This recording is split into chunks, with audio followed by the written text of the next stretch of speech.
پہلی بات تو یہ کہ عمران خان صاحب کے اس سٹیٹمنٹ کے بعد اور جو میسج کل انہوں نے لاؤڈ اینڈ کلیئر باہر بھیجا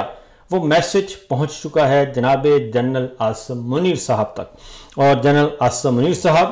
اس وقت کافی پریشان دکھائی دے رہے ہیں، اور ان کا خیال یہ تھا، اندازہ یہ تھا کہ جیل کے دروازے کھلیں گے۔ ایک طرف عمران خان صاحب کی ضمانتیں سپریم کورٹ سے منظور ہو چکی ہیں، ان کی بہنوں سے ملاقات کی اجازت دی جائے گی، پارٹی رہنماؤں سے اجازت دی جائے گی، تو عمران خان صاحب ایک پازیٹیو سٹیٹمنٹ دیں گے، لیکن کل عمران خان صاحب نے ایسا نہیں کیا اور آڑے ہاتھوں لیا۔ انہوں نے کہا کہ جنرل عاصم منیر میں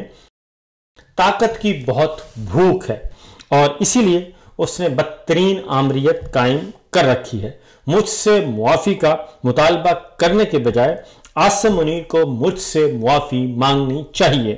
اور 9 مئی اس نے کروایا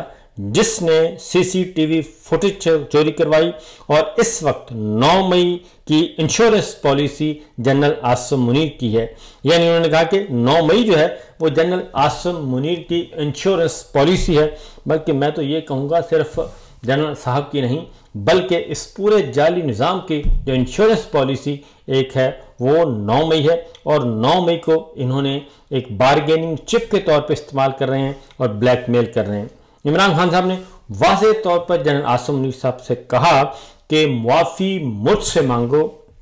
اور مجھ سے معافی کا مطالبہ کرنے کے بجائے عاصم منیر کو مجھ سے معافی مانگنی چاہیے۔ تو میرا خیال ہے کہ یہ پہلے لیڈر ہیں عمران خان صاحب جن کو جیل کی کال کوٹھڑی میں ڈالا ہوا ہے، جن کے خلاف 250 سے زیادہ مقدمات ہیں،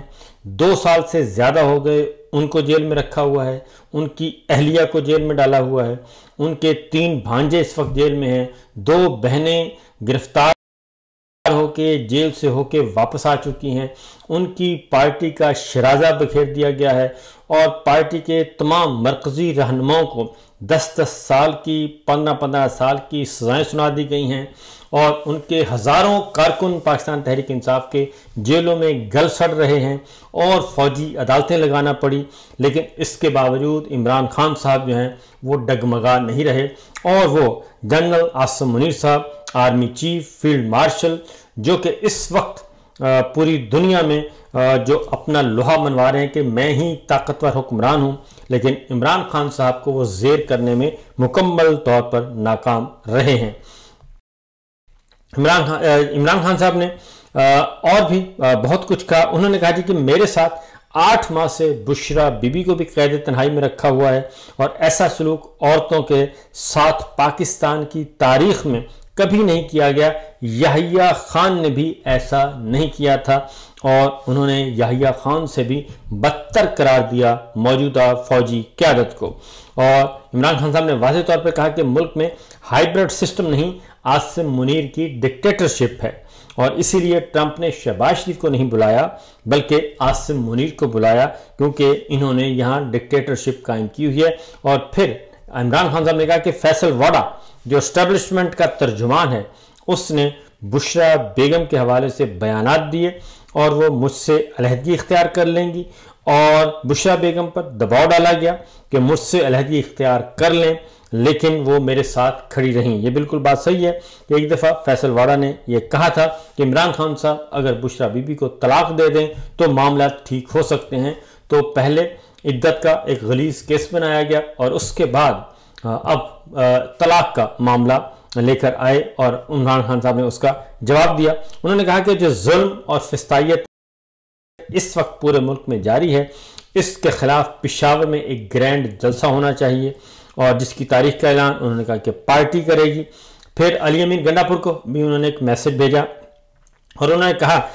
کہ علی امین گنڈا پور کو سپریم کورٹ کے پاس جانا چاہیے تھا تاکہ وہ مجھ سے ملاقات کرتے اور بجٹ سے پہلے میرے پاس آتے، ہدایات لیتے، مشاورت کرتے۔ علی امین گنڈا پور جو ہیں وہ مجھے صوبے کی گورننس امن و امان کے حوالے سے بریف کرتے، لیکن انہوں نے ایسا نہیں کیا، اور سپریم کورٹ سمیت ہر فورم بھرپور کوشش کرنی چاہیے استعمال کرنے کی، لیکن علی امین گنڈا پور نہیں آئے۔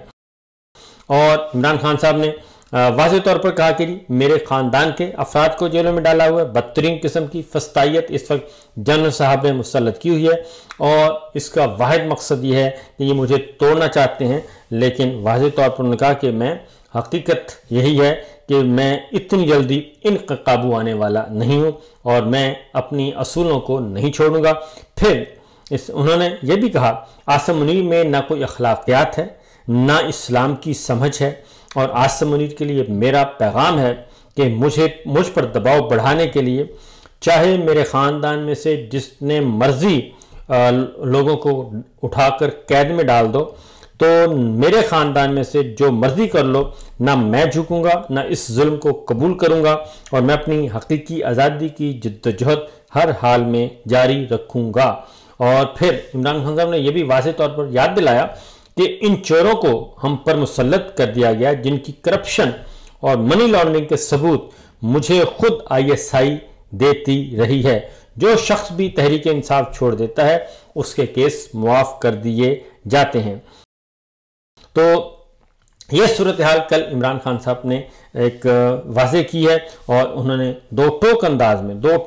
میں انہوں نے کہا کہ یہ نہیں ہو سکتا کہ ایک جعلی فسطائی نظام کو ہم قبول کر لیں، اور یحییٰ خان سے بدتر نظام حکومت انہوں نے قرار دیا موجودہ اس نظام کو۔ آگے بڑھتے ہیں جی، اور اس میں اور پھر خاص طور پہ جی عدلیہ کے حوالے سے انہوں نے کہا کہ عدلیہ تباہ ہو گئی، میڈیا خاموش ہے، پولیس سے ایسے کام کروائے جا رہے ہیں جس سے وہ کرمنلائز ہو چکی ہے،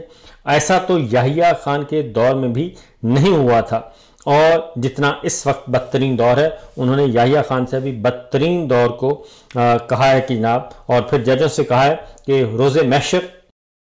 انشاءاللہ انہوں نے کہا کہ اللہ تعالیٰ کے پاس ہم ہوں گے اور ہمارے ہاتھ ہوں گے، اور ان بے ضمیر ججوں کے گریبان ہوں گے، اور وہاں پھر ان سے حساب لیا جائے گا۔ اس کے بعد اس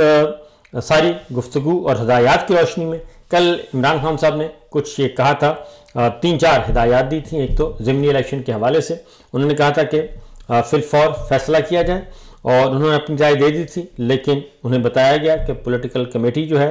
وہ چاہتی ہے کہ ضمنی الیکشن میں حصہ لے، تو انہوں نے کہا کہ یہ میرے سوالات ہیں اور ان سوالات کی روشنی میں مجھے بتایا جائے۔ تو پھر رات گئے، کور کمیٹی کا اجلاس ہوا، سیاسی کمیٹی کا اجلاس ہوا، تو سیاسی کمیٹی نے فیصلہ کیا ہے کہ اب جن حلقوں میں 9 مئی کے مقدمات میں ناحق سزاؤں کے بعد PTI اراکین اسمبلی کو نااہل کیا گیا ہے، پارٹی ان کو اپنا حقیقی نمائندہ سمجھتی ہے، اور ان حلقوں میں ہونے والے تمام ضمنی انتخابات کا احتجاجاً بائیکاٹ کرے گی۔ یہ پہلا عمران خان صاحب کی ملاقات کا پہلا نتیجہ آ گیا ہے، اور ضمنی الیکشن کا بائیکاٹ کرنے کا اعلان کیا ہے، اور کمیٹی نے ان تمام اراکین کو خراج تحسین پیش کیا جو ناحق سزائیں ملنے کے باوجود عمران خان کے ساتھ، ان کے نظریے کے ساتھ ڈٹ کر کھڑے رہے۔ یہ کام سیاسی کمیٹی کو پہلے کرنا چاہیے تھا، اور سیاسی کمیٹی کو عمران خان صاحب کے ساتھ اور جتنے بھی سزا یافتہ لوگ ہیں ناحق، ان کے ساتھ کھڑے ہونا چاہیے تھا، پریس کانفرنس کرنی چاہیے تھی، انٹرنیشنل میڈیا کے ساتھ پریس کانفرنس کرنی چاہیے تھی، لیکن انہوں نے ایسا نہیں کیا، اور یہ پارٹی لیڈرشپ نے کمزوری کا مظاہرہ کیا جس کا نقصان انہیں بھگتنا پڑ رہا ہے۔ اور سیاسی کمیٹی نے فیصلہ کیا کہ لاہور کا جو حلقہ 129 ہے، جو میاں اظہر صاحب کی وفات کے بعد خالی ہوا ہے، اس حلقے کو خالی نہیں چھوڑا جائے گا، اور وہاں پہ الیکشن لڑا جائے گا۔ اور عمران خان کی ہدایت کے مطابق سیاسی کمیٹی نے قومی اسمبلی کی اسٹینڈنگ کمیٹیوں، قائمہ کمیٹی کی چیئرمین شپ سے، رکنیت سے فوری طور پر مستعفی ہونے کا اعلان کیا ہے، اور پبلک اکاؤنٹس کمیٹی کی صدارت بھی اور ان کی رکنیت بھی چھوڑنے کا اعلان کیا ہے۔ اس طریقے سے جو قائمہ کمیٹیوں کے چیئرمین تھے پاکستان تحریک انصاف سے تعلق رکھنے والے، ان سے بھی باہر آ جائیں گے PTI کے ارکان، اور قائمہ کمیٹیوں کے جو ممبرز تھے ان سے بھی باہر آ جائیں گے۔ اس کا مطلب میں آپ کو واضح طور پر بتا دوں کہ اس کا بڑا کلیئر ہے کہ پارلیمانی